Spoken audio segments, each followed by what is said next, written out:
सहसा संजमोतमो देवावेतंगमंसते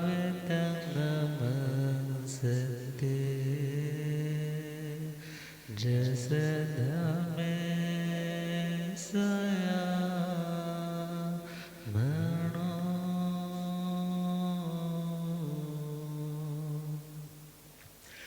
जे हाथ जोड़े गोरानो मेरे वंदना जे हाथ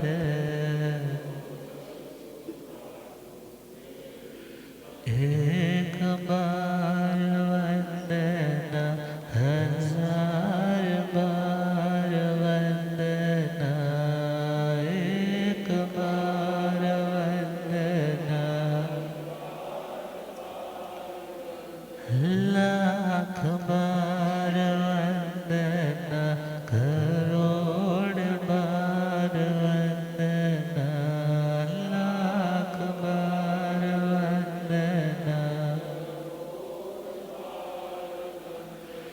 जे हाथ जोड़ गोरानो मेरी वंदना जे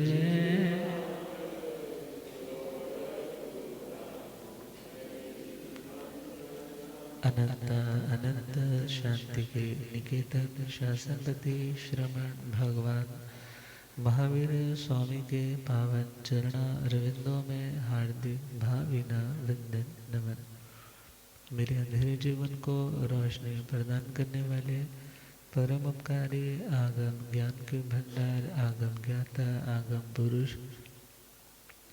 जिन शास्त्ररत्न हिमाचल केसरी उपाध्याय भगवंत श्रद्धेय गुरुदेव श्री जितेंद्र मुनि जी महाराज साहब के पावन चरण कमलों में हार्दिक भावभीना वंदन नमन।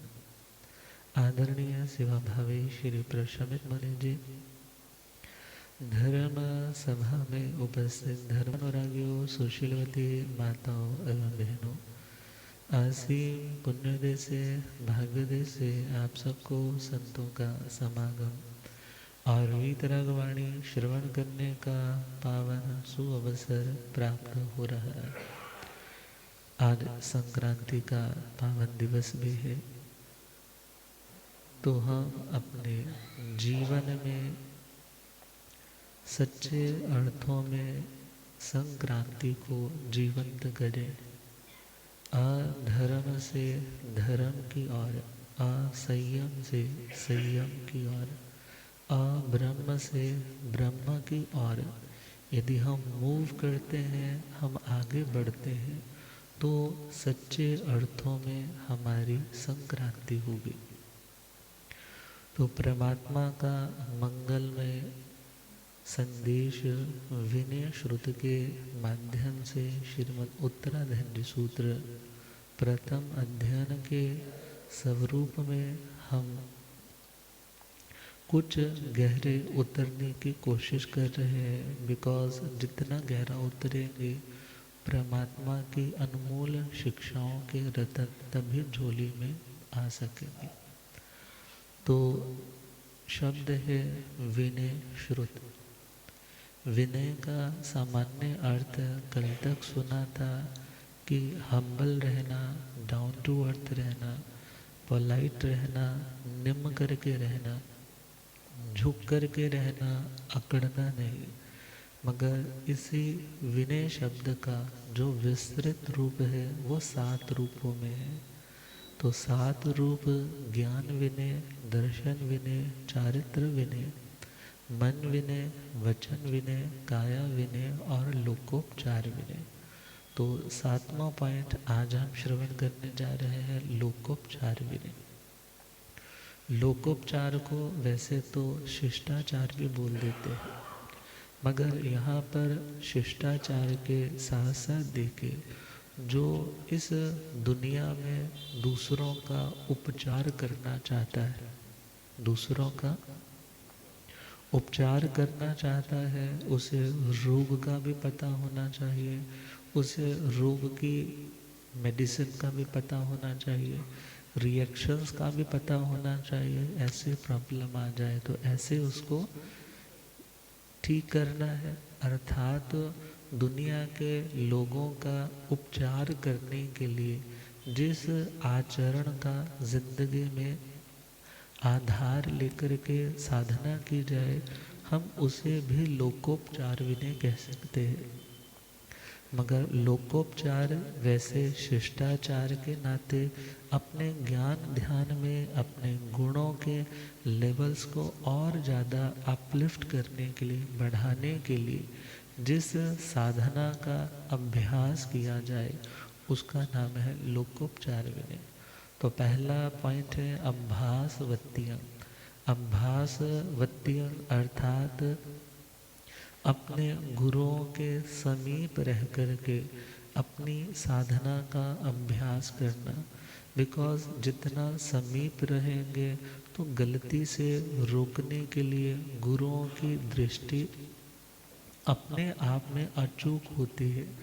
वो हो सकता है हमारी अच्छाई को अप्रिशिएट ना भी करें, मगर हमारे अंदर यदि कोई गलती बुराई कमी आने लगती है तो उसी समय हमें टोक करके रोक करके समझा करके हमारी ज़िंदगी में आने वाले उस बुराई के क्षणों से, जो तबाही के क्षण आने हैं, उससे हमें रिकवर करने वाले तो गुरुओं के श्री चरणों में रह कर के, बिकॉज जो आत्मा अपने गुरुओं के कठोर अनुशासन में रह कर के ज्ञान ध्यान साधना में, आचरण में, वोकैबुलरी में, बोलने में इत्यादि उत्तम गुणों में जो परिपक्व है, मैच्योर है, जब उनके समीप रहेंगे तो हमें बहुत सी किताबों में पढ़ कर के वो चीज़ें नहीं आती जो किन्हीं उत्तम लोगों के साथ रह कर के सीखने को मिल जाती है। तो पहला पॉइंट है अभ्यासवत्तियाँ, सेकेंड इज पर छंदानुवत्तियाँ। पर छंदानुवत्तियाँ, छंद कहते हैं इच्छा को। छंद किसे कहते हैं? इच्छा को। पर का मतलब है अपनी नहीं बल्कि अपने गुरु महाराज की इच्छा के अनुसार जो अनुवर्तन करने वाला, अपनी जिंदगी को चलाने वाला है। जहाँ पर शिष्य मनमुख नहीं बल्कि गुरुमुख हो जाता है, अपने मन की बात को मुख्यता प्रायोरिटी नहीं देता। किसे प्रायोरिटी देता है? यदि गुरुओं ने कह दिया है तो मुझे अपनी बात को उनके ऊपर थोपना नहीं है, अपनी इच्छा को प्रमुखता देकर के आगे नहीं बढ़ना है। बिकॉज जब बड़ों की इच्छा स्वीकृति हमारे साथ होती है तो उस व्यक्ति की सफलता के चांसेस और बढ़ जाते हैं। तीसरा पॉइंट है कज्ज हेयुंग। कज्ज हेयुंग अर्थात कार्य। कार्य कौन सा है? कि हमें ज्ञान ध्यान सीखना है। हमारा सबसे बड़ा स्वार्थ कौन सा है? स्वार्थ का मतलब प्रयोजन। भले आज की दुनिया में स्वार्थी शब्द एक नेगेटिव वे में बोला जाता है, मगर एक स्वार्थ ऐसा है जिसमें आप दूसरे का नुकसान करके भी अपना प्रॉफिट चाहते हो, और एक स्वार्थ ऐसा जिसमें आप किसी का नुकसान नहीं करते बल्कि उसकी सेवा भी करते हैं और उससे मिलने वाले लाभ से भी खुद को वंचित नहीं रखते हैं। तो कज्ज हेयुंग का मतलब है कार्य का हेतु। कार्य कौन सा? कि मुझे ज्ञान सीखने को मिलेगा, मेरी श्रद्धा निर्मल रहेगी, मुझे चारित्र में ऊंचे उठने की प्रेरणा मिलेगी। इस कारण को, इस कार्य को लेकर के अपने बड़ों की सेवा में लगे रहना। अर्थात जब बड़े प्रसन्न होंगे तो स्वतः उनके पास उन्होंने जो गुरुओं से अर्जित किया है, सीखा है, कमाया है, वो अपने शिष्य की झोली में डालते चले जाएंगे। अगला है कृत प्रतिक्रिया, अर्थात अपने गुरुओं के प्रति कृतज्ञ बनकर के रहना। वैसे तो कहते हैं किसी से एक अक्षर भी सीखने को मिल जाए तो उसका भी कभी अमंगल नहीं सोचना चाहिए, मगर जिन्होंने हमें कितना कुछ सिखाया है तो उनके प्रति कृतज्ञ रहना और ये भावना रखना कब मुझे अवसर मिले और मैं इनकी सेवा करके इनके ऋण से कुछ उऋण हो पाऊँ। पांचवा है आरत गवेषणता। आरत का मतलब है दुख, अर्थात जैसे आरत ध्यान हम सुनते हैं। और गवेषणा का मतलब है खोज करना, जैसे गाय गौ एषणा इति गवेषणा, जैसे गाय भोजन की तलाश में कभी एक घर पे जाती है, दूसरा दरवाज़ा देखती है खुला होगा, तीसरे दरवाजे पर मुंह ऐसे लगाती है कि शायद कुछ ना कुछ आटे का पेड़ा मिल जाएगा, या घास इत्यादि चुगने के लिए जाती है। उसकी खोज का नाम है गवेषणा। उसकी खोज का नाम क्या है? खोज मतलब ईषणा, टू सर्च समथिंग। और गवेषणा मतलब गाय की जो सर्च है उसका नाम गवेषणा है। और यहाँ शब्द है आरत गवेषणा। आरत मतलब संघ के अंदर यदि कोई दुख के कारण किसी ग्लानि का अनुभव कर रहा है, अर्थात कोई रोगी है, असहाय है, तो यही नहीं है कि मुझे सिर्फ अपनी ही फैमिली तक सीमित रहना है, बल्कि अपने संघ में भी यदि किसी की ज़िंदगी में कोई अभाव है, उसे मेरी ज़रूरत है, सेवा की ज़रूरत है, स्वाध्याय सुनाने वाले की ज़रूरत है, तो उनके उस दुख का निवारण करने के लिए ही नहीं, बल्कि अपने भी दुखों की यात्रा को सीमित करते करते ख़त्म करने के लिए, जो दूसरों के दुख को ये सोचता है कि मुझे सेवा के माध्यम से दुख दूर करने का मौका मिलेगा, तो मैं परमात्मा के धर्म का आराधक बनूंगा। अर्थात ये नहीं है कि दुनिया के लोग दुखी हो मेरे को सेवा का मौका मिले, ऐसी भावना नहीं, बल्कि कौन सी भावना कि जो एट प्रेजेंट यदि कोई दुख से कष्ट से गुजर रहा है, तो मैं उसकी सर्च करूं, खोज करूं और उनकी सेवा करके स्वयं के कर्मों की निर्जरा करूं, अपने अभिमान को कम करूं और सेवा करके परमात्मा के वैयावृत्य तप के माध्यम से तीर्थंकर गोत्र तक की उपार्जना कर सकूं। और आगे छठा पॉइंट है देश कालज्ञता। अर्थात जिस समय पर जिस वस्तु की आवश्यकता है, तो इस तरीके से जो व्यक्ति समय का जानकार होता है कि यहाँ इस सिचुएशन में, इस जगह पे इस वस्तु की रिक्वायरमेंट रहती है, जो इन सभी चीज़ों को नोटिस करता है कि गुरु महाराज को अब इसकी ज़रूरत है, अब इसकी ज़रूरत है, या संघ के अंदर किसी को अब ये हिदायत देने की ज़रूरत है जिससे आत्मा का कल्याण हो सके। जो व्यक्ति समय का जानकार होता है, वो व्यक्ति भी कौन है? विनय धर्म का आचरण करने वाला। और लास्ट है सर्व अर्थ में अप्रतिलोमता। अप्रतिलोमता का मतलब है अविपरीतपना। अविपरीतपना अर्थात अपने गुरुओं के प्रति किसी भी तरह से एंटी खड़े नहीं होना है। कैसे खड़े नहीं होना है? विरोध में नहीं जाना है, प्रतिशोध में नहीं जाना है, कंपटीशन में नहीं जाना है। अर्थात यदि जिनसे हमने पाया है उन्हें नीचा गिराने की कभी भावना मन में नहीं लेकर के आने, बल्कि हमेशा उनकी इच्छा के अनुरूप कार्य करना, उनका दिल नहीं दुखाना, बिकॉज अभी वो वीतरागी तो नहीं है, वो भी तो छद्मस्त है। और उनके साता का, उनकी मानसिक स्वास्थ्य का अनुकूलता बनाए रखने में उनकी समस्त आज्ञाओं को शिरोधार्य करना। और यदि नहीं समझ में आता तो विनय भक्ति पूर्वक पूछना, मगर उनके प्रति मन से भी, वाणी से तो क्या, मन से भी कभी विरोधी भाव लेकर के नहीं आना। तो इस प्रकार ये 7 टाइप्स की विनय है। और परमात्मा अब पहली गाथा के माध्यम से, प्रथम गाथा के माध्यम से इस विनय धर्म के जो जो भी साधक देखा जाए एलिजिबल है, जिनके अंदर ये विनय धर्म रहता है, उनके आदर्श रूप में, आदर्श मतलब उनको एक आइडल रूप में परमात्मा बता रहे हैं कि विनयशील आत्मा ऐसा होता है। एक विनयशील आत्मा ऐसा होता है, उसके अंदर ये क्वालिटीज होती है। तो उस विनयशील आत्मा के उन उत्तम धर्मों का परमात्मा अपने पावन श्री मुख से बखान करते हैं। और वही परमात्मा के श्री वचन सुनकर के जो गणधर है, और 11 गणधरों में भी 5वें गणधर जो आचार्य के रूप में पहले पटधर थे, आचार्य श्री सुधर्मा स्वामी जी महाराज, बिकॉज 11 गणधरों की 9 वाचनाएं चली थी, और 9 वाचनाओं में भी जो हमारे पास वाचना पहुंची है वो वाचना कौन सी है? आर्य श्री सुधर्मा स्वामी जी महाराज की।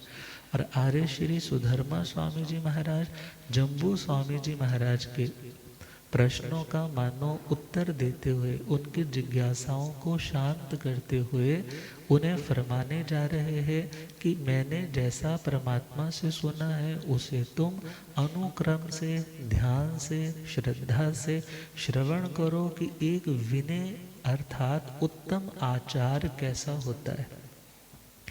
संजोगा विपमुख अणगारस भिकुणो आया पाओ करे सामे आणो पुए सुने हमें। संजोगा विपमुखस, जो संयोगों से विशेष रूप से प्रमुक्त अर्थात जिन्होंने बंधनों को तोड़ दिया है। बंधन को तोड़ने वाला, बंधन को खोलने वाला ही मुक्त कहलाता है।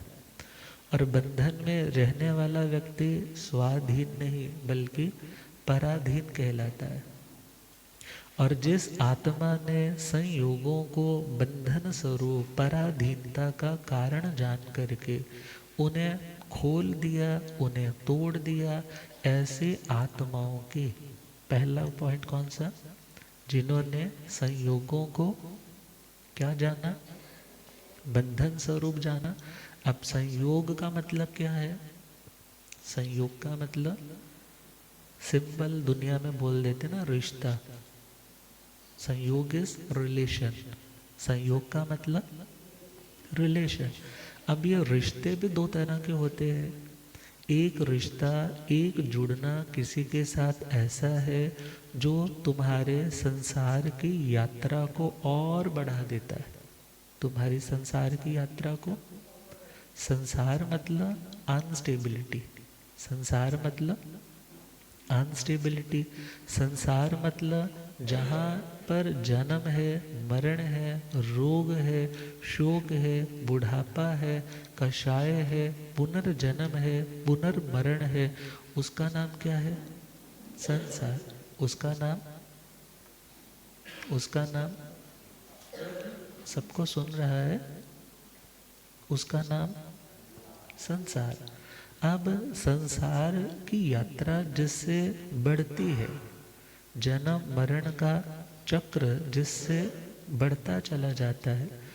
अब ऐसा संयोग तो अच्छा नहीं है, मगर किसी के साथ जुड़ना हमें धर्म के साथ जोड़ देता है, हमें संसार के प्रति विरक्त, अनासक्त बनाने लग जाता है। हमारे अंदर ऐसे विचार और ऐसा आचरण आने लग जाता है कि हम कर्मों के बंधनों से मुक्त होने का प्रयास करने लग जाते हैं।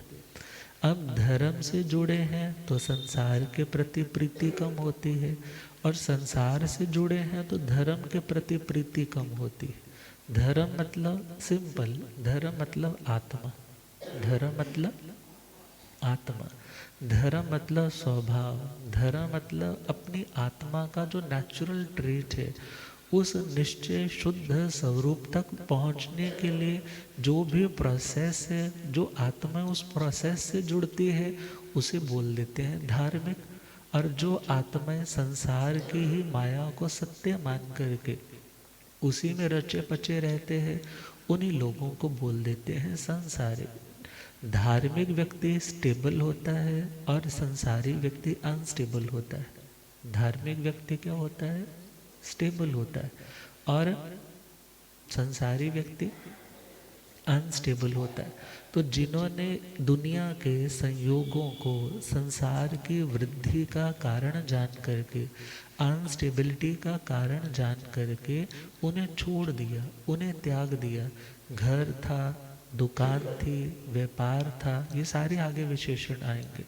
तो संयोग भी दो तरह के हैं। पहला है बाह्य संयोग, दूसरा है आभ्यंतर संयोग। बाह्य का मतलब बाहर की किसी वस्तु का जो जुड़ाव है, जो दिख रहा है। अभी सपोज मैंने कपड़ा वियर कर रखा है, कपड़े का और मेरे शरीर का ये क्या है, संयोग है। मैंने इस टेबल के ऊपर अपना आसन बिछाया हुआ पार्ट के ऊपर, अब आसन का और टेबल का क्या है, संयोग है। अब शरीर और कपड़े का भी संयोग है, और फिर टेबल का और कपड़े का आसन का भी संयोग है। अब ये संयोग और संयोग जितने भी होते हैं वे वियोग धर्म होते हैं। संयोग जितने भी होते हैं वो कैसे होते हैं, वियोग धर्मा वाले। अर्थात जितने भी रिलेशंस होते हैं वो एक दिन सेपरेट होने के लिए ही बने होते हैं। किसके लिए बने होते हैं, अलग होने के लिए बने होते हैं। बिकॉज दुनिया के रिलेशंस रियल नहीं होते, दुनिया के रिलेशंस रियल नहीं होते। कारण उसका जो कर्म के कारण रिश्ता बनता है, जो कर्म के उदय के कारण रिश्ता बनता है वो शाश्वत नहीं होगा। सिंपल, जो कर्म के कारण मिलने वाली कोई भी अवस्था है वो परमानेंट, एवरलास्टिंग, शाश्वत, सदा रहने वाली नहीं होती।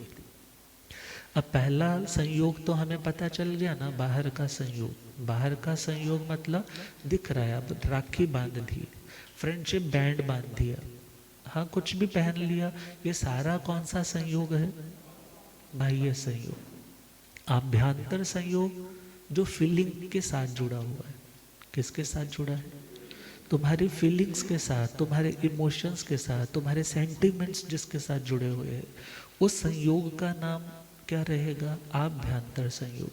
अर्थात जो आसक्ति है, जो किसी वस्तु के प्रति, किसी व्यक्ति के प्रति अटैच्ड हो तुम, उसके साथ अंदर से जुड़े हुए हो।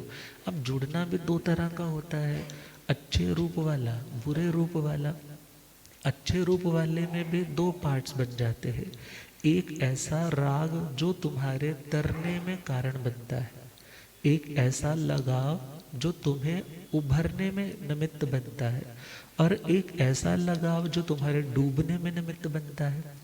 दुनिया के प्रति लगाव है तो वो डूबने का कारण बनता है, और भगवान से, गुरुओं के प्रति लगाव है तो वो उभरने में कारण बनता है। अब रस्सी कुएं में उतारी है, रस्सी कुएं में उतारी है, तो जिसने कुएं में, सपोज करो ना किसी ने कूदना है मगर कूदने की हिम्मत नहीं आ रही, अब वो रस्सी पकड़ करके कुएं में डूब भी सकता है कि चलो पकड़ कर धीरे धीरे नीचे चला जाओ, और जिसने बाहर निकलना है वो रस्सी का सहारा लेकर के बाहर भी आ सकता है। तो संयोग अपने आप में हम कहें अच्छे होते हैं या बुरे होते हैं ऐसा नहीं है, डिपेंड करता है हमारी उसके प्रति फीलिंग कौन सी है। हम डूबने के लिए उसके साथ जुड़े हुए हैं या उभरने के लिए उसके साथ जुड़े हुए। तो परमात्मा का कहना है जो बाह्य संयोग है वो बाहर की दुनिया को भी दिखाई देते हैं, मगर आभ्यंतर संयोग जल्दी दिखाई नहीं देते हैं। मगर हाँ, उसी व्यक्ति के बिहेवियर से, उसी व्यक्ति के रिएक्शन से पता लगता है कि इस व्यक्ति का इस वस्तु के साथ कितना ज़्यादा गहरा संबंध है। कोई चला जाता है, किसी के जाने पर तो बहुत रोना आता है, और कोई और अड़ोसी पड़ोसी किसी मोहल्ले का चला जाता है, कोई फर्क नहीं पड़ता है। अर्थात सुख का और दुख का कारण कौन बना, सुख का और दुख का कारण वह कौन बना, हमारा जो संयोग बुद्धि है, जो हमने उसको अपना मान रखा। और अपना मानना भी तो दो तरह का होता है, एक मेरा बहुत खास है, कौन सा खास, मेरा बहुत खास वाला, बड़ा क्लोज वाला है, और एक मेरा सबसे पक्के वाला ये शत्रु है, जिनको कहते हैं ना इट्ट कुत्ते दा वैर, ऐसे वाला शत्रु है, वो भी तो मेरा है, अच्छे वाला है। राग जिसको दुनिया में बोल दिया उसमें भी मेरापन है, जहाँ द्वेष है वहाँ पर भी क्या है, मेरापन है। मगर जिसने इस मेरेपन को भी कम करते करते खत्म करने का निश्चय किया है, उस आत्मा को कहा संजोगा विपमुक्कस। अर्थात जो बाह्य और आभ्यंतर, बाहर के और भीतर के संयोगों से मुक्त हो चुके हैं। अब जिसने सारे संयोग तो छोड़ दिए, अब वो रहता कहाँ पर है ऐसा व्यक्ति? तो कहा अणगारस, उसका अपना कोई घर भी नहीं है।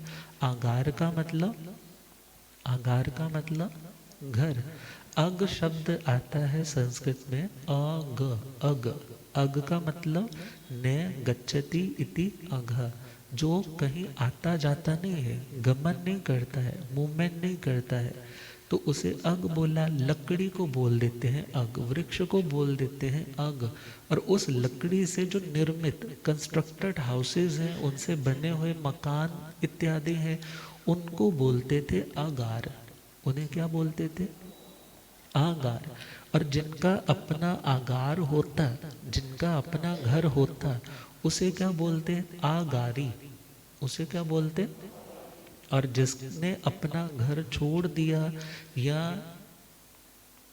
यदि किसी जगह पे रुकता भी है तो उसके प्रति आसक्ति की बुद्धि को भी छोड़ दिया, तो उसे क्या बोला? अणगार। उसे क्या बोला? अणगार। तो परमात्मा कह रहे हैं कि मैं ऐसी आत्माओं के आचार का, उनकी साधना पद्धति का वर्णन करूंगा, जो उस विनय का आधार लेकर के मानो ऊपर उठते उठते मुक्ति तक पहुंच जाते हैं। तो सेकंड पॉइंट है अणगारस, जिनका अपना कोई घर। नमी महाराज से भी तो शक्रेंद्र स्वधर्मेंद्र महाराज ने कहा था कि आपने दीक्षा ही लेनी है, कोई बात नहीं, पहले आप घर बनाइए, चंद्रशाला बनाइए, अर्थात जब आप दीक्षित हो जाओ तो लोग आएंगे देखने के लिए, क्या कहेंगे? अरे वाह, क्या कमाल का त्यागी था, कितने सुख के वैभव इसके पास थे। तो वो क्या कहने लगे? रास्ते में घर वही बनाता है जिसे मंजिल वाले घर के प्रति संदेह होता है। रास्ते में घर कौन बनाता है? जिसे डाउट होता है कि मेरी फाइनल लोकेशन पे घर होगा या नहीं होगा। परमात्मा भगवान ऋषभ देव के 98 पुत्र, कितने पुत्र आए थे? क्योंकि भरत बाहुबली तो उधर युद्ध भूमि में आ गए हैं, मगर 98 पुत्र कहाँ पहुंच गए? परमात्मा ऋषभ देव के श्री चरणों में कहने लगे, प्रभु वो आपका बेटा भरत क्या कह रहा है, आप सभी मेरी अधीनता स्वीकार करो। जब आपने बंटवारा किया था, जब आपने डिवीजन करके सभी भाइयों को सेम डिवाइड किया था, तो वो हमारे से हमारा राज्य क्यों हड़पना चाहता है? तो परमात्मा से पूछा कि भगवान आप बताइए, आप पिता तुल्य तो नहीं, आप पिता है हमारे, तो हमें क्या करना चाहिए?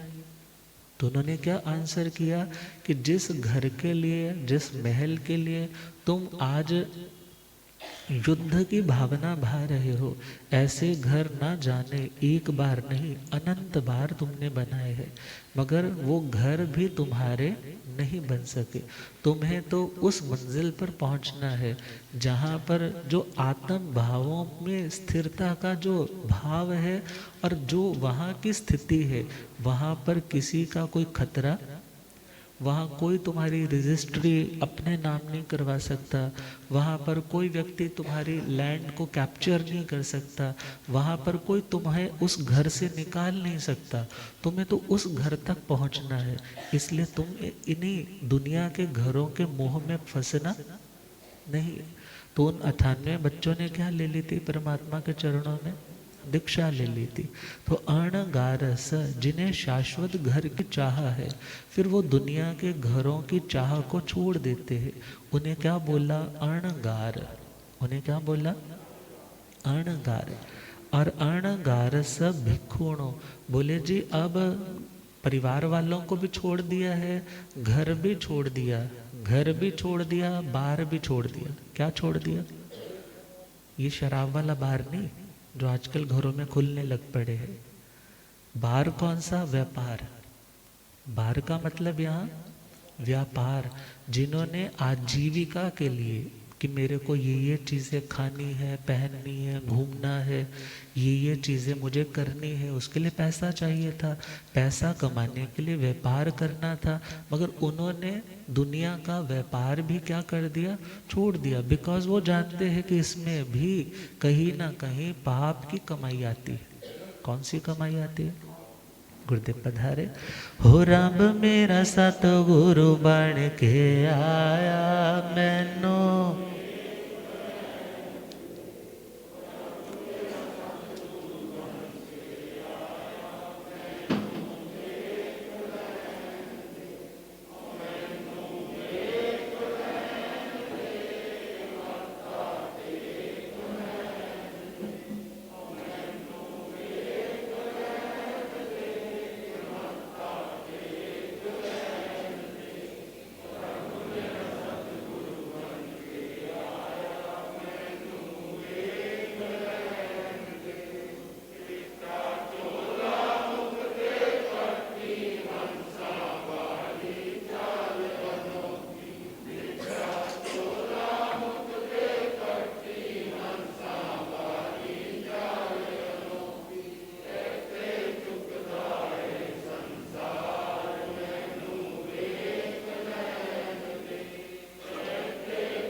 बोलिए आगम ज्ञाता आगम पुरुष जिन शास्त्रतन हिमाचल केसरी उपाध्याय भगवंत श्रद्धे गुरुदेव श्री जी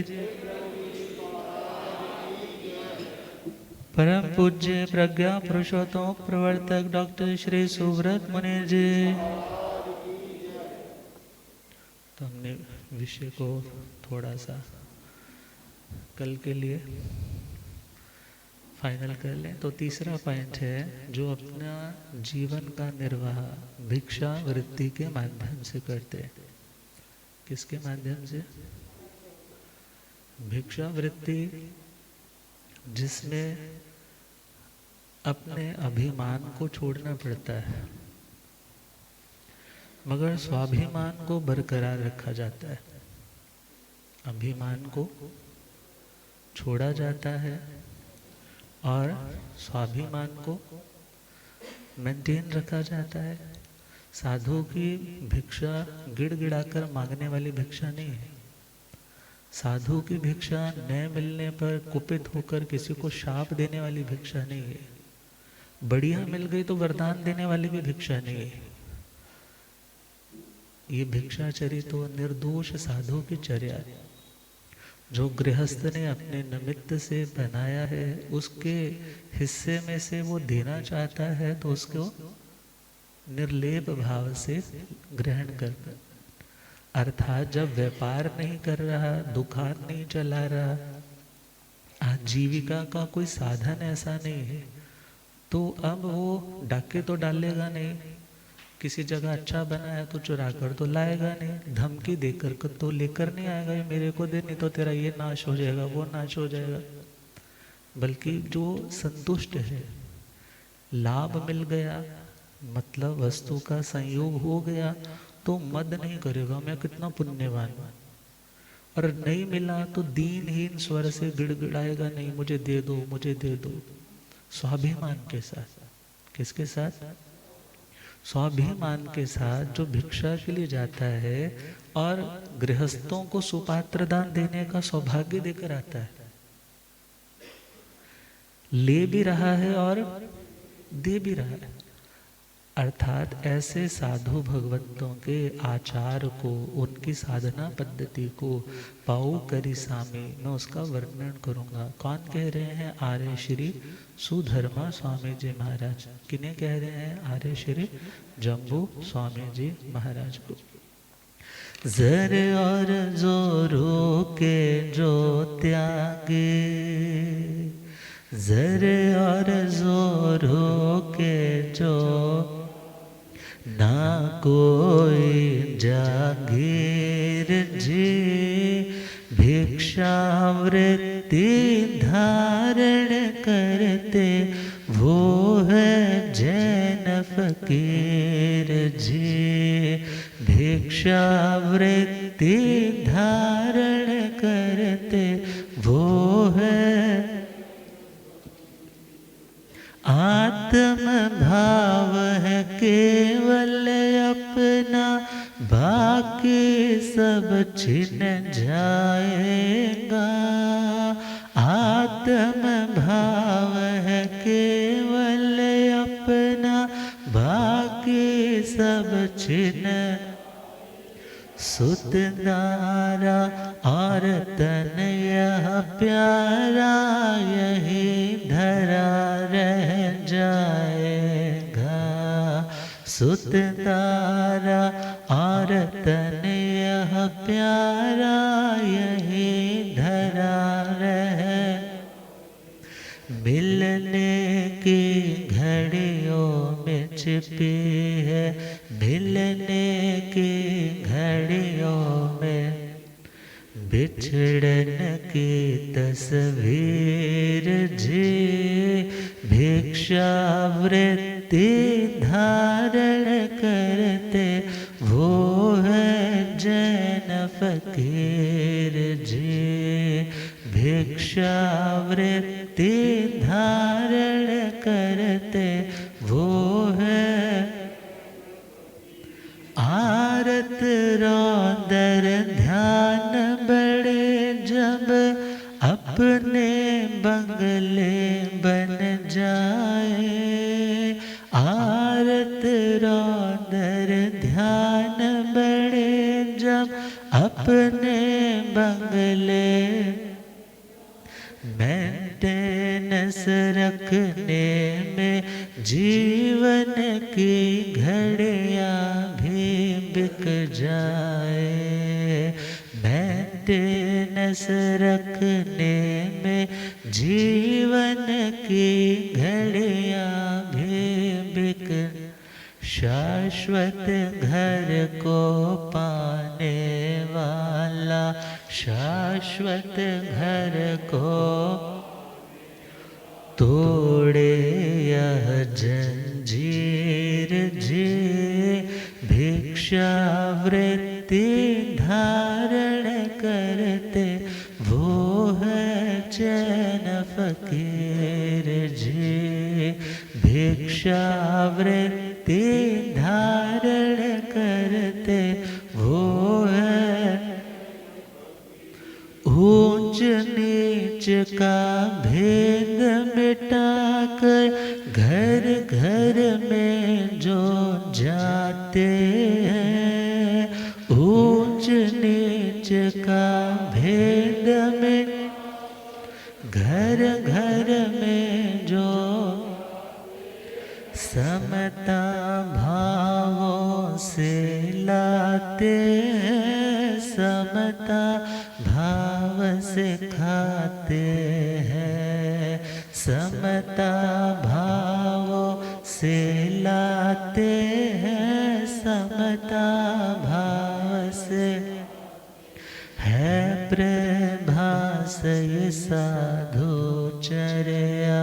है प्रभास ये साधु फरमाते महावीर जी। भिक्षावृत्ति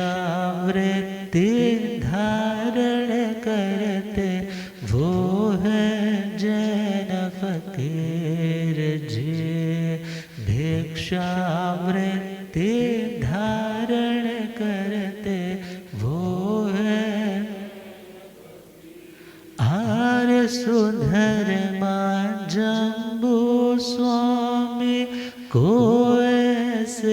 फरमाते हैं आर्य सुधर्मा जम्बू स्वामी को ऐसे त्यागे वैरागी जीवन धन्य बनाते हैं। ऐसे त्यागे वैरागी जीवन धन्य सुनो सुनो यह अमृत वाणी सुनो सुनो यह होकर तुम गंभीर जी भिक्षावृत्ति धारण करते वो है जैन फकीर जी। भिक्षावृत्ति धारण करते वो है जर और जोरू के जो त्यागी जर और जोरो ना कोई जागीर जी। भिक्षावृत्ति धारण करते वो है जैन फकीर जी। भिक्षावृत्ति धारण करते वो है। तो अब इसके बारे में कल चर्चा करेंगे। आज संक्रांति का पावन दिन। श्रद्धेय गुरुद्वय कृपा फरमाए। श्रद्धेय डॉक्टर उपप्रवर्तक प्रज्ञा पुरुषोत्तम श्री सूरत मुनि जी महाराज साहब पहले कृपा का वर्षण करेंगे, उसके उपरांत गुरुदेव कृपा फरमाए। इन्हीं मंगल भावनाओं के साथ ओम शांति।